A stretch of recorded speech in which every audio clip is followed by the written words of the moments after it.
اليوم راح اسوي لكم وصفة سريعة وخفيفة ان شاء الله تنال اعجابكم ببركة الصلاة على محمد وآل محمد.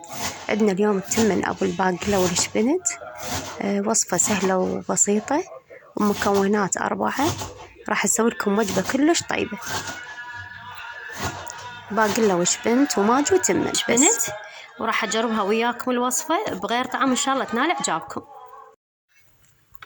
عندي جدر هنا على النار، خليت فيه 4 ملاعق زيت، وتمن نقعته لمدة 10 دقائق، قلاصين تمن، وباقي من الشبنت، ومقدار نص كيلو باقلة خضرة مفلسة. هنا خليت بصل، راس بصل صغير كلش كافي، راح احمسه لما يذبل راح اخلي الشبنت. هنا لما شفت البصل هيك ذبل بهيك الشكل راح اذبن عليه الشبنت. وجدرية ثانية انا اليوم مشتهين تمن احمر وتمن ابو الباقلة ويا السمش المسبوك. عندي هنا راس بصل صغير، وثرمت فلفل خضراء وحده، وطماطة وحده، على قلاص ونص تمن كلش كافي.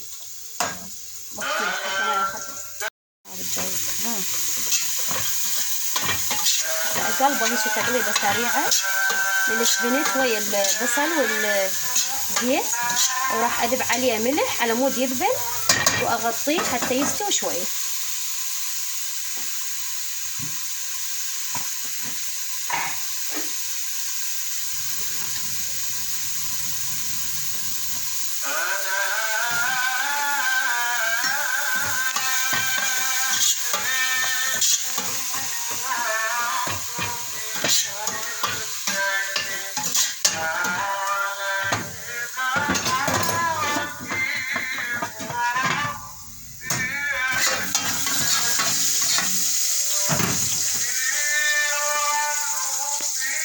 هنا ذبل البصل عندي، راح اضيف الفلفل المقطعه.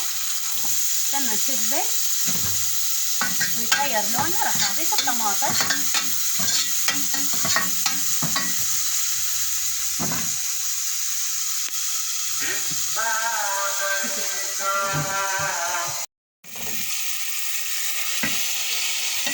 هنا لما ينزل الطماطة والفلفل والطماطة تكون تذب المي مالتها، راح اخلي المعجون واحمسه وياه شوية، واضيف المي، وعندي قلاص ونص تمن راح اخليه فوقاهم، وقطعة ماجي. راح اخلي التمن والمي راح بس يتغطى المي، ولما يتهدر ويستوي راح اقدمه لكم ان شاء الله بألف عافية. وقت قليل بس تذبل الطماطة راح اضيف المعجون والتمن وباقي المكونات. هسه لما شفت الشبنت بهيك صورة ذبل كلش كافي، راح احمس الباقلة المقشرة الخضراء بي.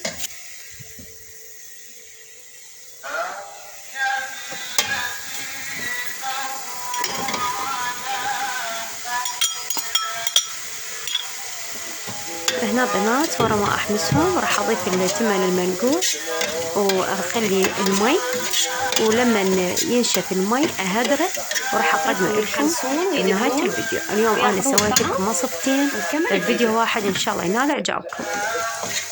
هسه لما شفت الباقلة هيك ذبلت وتغير لونها راح اضيف التمن، انا الفكرة مالتي شوية مختلفة، راح اضيف ماجي ويا هذا التمن. ان شاء الله وصفتنا سهلة وبسيطة وبغير طعم.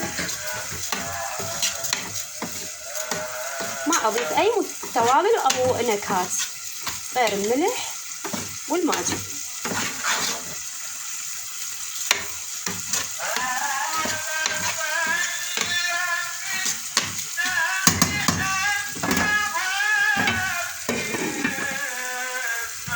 هنا ضفت ملعقتين معجون او 3 حسب الرغبة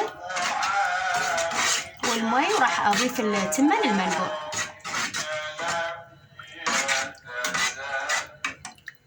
المي زيادة عن المقدار بقلاص واحد كلش كافي. ويا التمن الهندي. أما التمن العادي فالمقياس لازم واحد ثابت، 3 تمن 3 مي حتى ما يخرب.